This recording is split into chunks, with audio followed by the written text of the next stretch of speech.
இன்றைக்கி பார்த்தீங்கன்னா பெட்ஷீட்டெல்லாம் துவைச்சி போட்டலாம் அப்படின்ட்டு தாங்க மிஷினில் போட்டோம். எனக்கு மிஷினில் பெட்ஷீட் எப்படி போடுறதுன்னு தெரியல. இதுதான் ஃபஸ்ட் தடவை போடுறோமா. அப்புறம் எல்லோரும் சொன்னதை வச்சு இருக்கிற பெட்ஷீட்டை நான் 2ஆக பிரித்து போட்டேன். ஒரு தடவையில் 4 பெட்ஷீட் போட்டேன். அப்புறம் ஒரு தடவையில் 3 பெட்ஷீட்டும் இருக்கிற தலைவாணி வரையும் போட்டாச்சு. அப்புறம் இதுக்கு மேலே எப்படி போடுறது, சரி கணக்காகவே போடலாம். அப்புறம் மிஷினு ஏதாவது ஆகிப்போச்சுன்னா என்ன பண்ணுறது, நம்மளுக்கு இதை பற்றி ஒன்றுமே தெரியாது அப்படின்ட்டு அந்த மாதிரி போட்டுட்டேன். அப்புறம் போட்டு அண்ணனை கொண்டு போய் காய வச்சுட்டு வந்துடுங்கன்னு ஒரு தடவை கொண்டு போய் 4 பெட்ஷீட்டையும் போட்டு வந்துட்டார். அப்புறம் இன்னொருக்கா போட்டு விட்டாச்சு.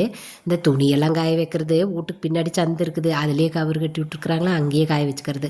முன்னாடியெல்லாம் மேலே போய் தான் துவைக்கணும் 2வது ஃப்ளோரில். அப்புறம் அவத்துக்களே துவைச்சி அவத்துக்களே காய வச்சுட்டு வந்துடுவோம். இப்போ இங்கேயே மிஷின் இருக்கிறதுனால அங்கே இன்னொருக்கா போவாட்டின்னு அப்புறம் இங்கேயே காய வச்சுக்கிறோம். அவர் அந்த வேலையை பண்ணார். நான் இன்னொருக்கா இருக்கிறத போட்டு விட்டு அப்புறம் அறிவிட்டு சொன்ன கண்ணே இந்த தலைவாணி உரையெல்லாம் கொண்டு போய் வெயிலில் போடுக்குன்னே ஒரு மாதிரி நசன்னு இருக்குது அப்படின்னு. சரின்ட்டு அவன் பெரிய கட்டில் கொண்டு போய் வாசலில் போட்டு, ஏன்னா அங்கே தான் வெய்ய வரும், வாசலில் போட்டு இருக்கிற தலைவாணியெல்லாம் போட்டா. நம்ம ஊரில் பார்த்திங்கன்னா 2 கைத்து கட்டில் ஒரு மெத்தை இருக்குது, வெட்டு கட்டில் இருக்குது. அது சும்மா ஒரு இரும்பு கட்டில் தான், அவ்வளோலாம் இதாக இல்லை. நீங்கள் பார்த்துருப்பீங்க, நான் இந்த துணி மடிக்கிற பார்த்துருப்பீங்க, அந்த பெட்டு கட்டில் தான். தான் பெட்டு கட்டில் படுத்திருப்பார். நாங்களாம் கழுத்து கட்டலில் தான். நான் பெரிய கட்டில் நானும் பாப்பாலுமே, சின்ன கட்டில் அண்ணன். என்னென்னா கட்டில் ரொம்ப நீள கம்மி தான், சின்ன கட்டில் அதெல்லாம் குழந்தைங்க தான் படுக்க முடியும். அப்புறம் நாங்கள் அப்படியே படுத்து பழகிட்டோம்.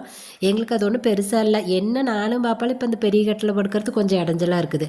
பறித்து முடிஞ்சதே இல்லையே, பாப்பா சொல்லிட்டு அம்மா நானும் நீங்களும் போய் பெட்டில் படுத்துக்கலாங்கம்மா, இவனத்தை கட்டலையே தள்ளுங்கம்மா அப்படின்னா.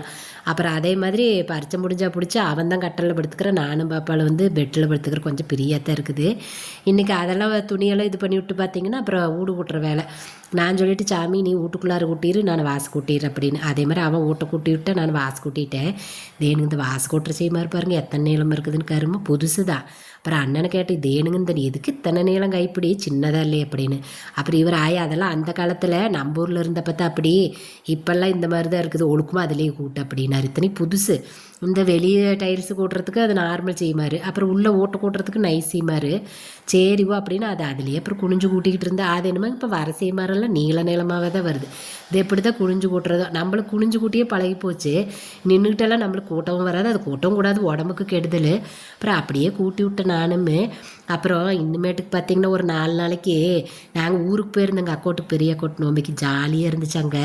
அதோட விளாக் தான் வரும் பாருங்கள். அதெல்லாம் ஒரு ரியலாக என்ன எடுத்தோமோ அதை அப்படியே நான் போட்டிருப்பேன். எதுவுமே நாங்கள் ஆட் பண்ணியிருக்க மாட்டோம். கொஞ்சம் சவுண்டு சிலதெல்லாம் முன்ன பின்ன தான் வரும், நீங்கள் பார்த்துக்கோங்க. உண்மையாலுமே பாருங்கள், எங்களோட கிராமத்து வாழ்க்கையில் நாங்கள் எப்படி எங்கள் வீட்டில் பேசிக்கிறோம், எப்படி நடந்துக்கிறோம் அப்படிங்கிறது நீங்கள் பார்த்தாவே தெரியும். இதுதான் எங்களோட ரியல் லைஃபு. இப்போ நாங்கள் இருக்கிற வாழ்க்கையில் எங்கள் வேலைக்காக பொழப்பு தேடி வந்தது தான், அதனால் இப்படி இருக்கிறோமே தவிர அதுதான் எங்களோட ரியல் வாழ்க்கை. பாருங்கள்.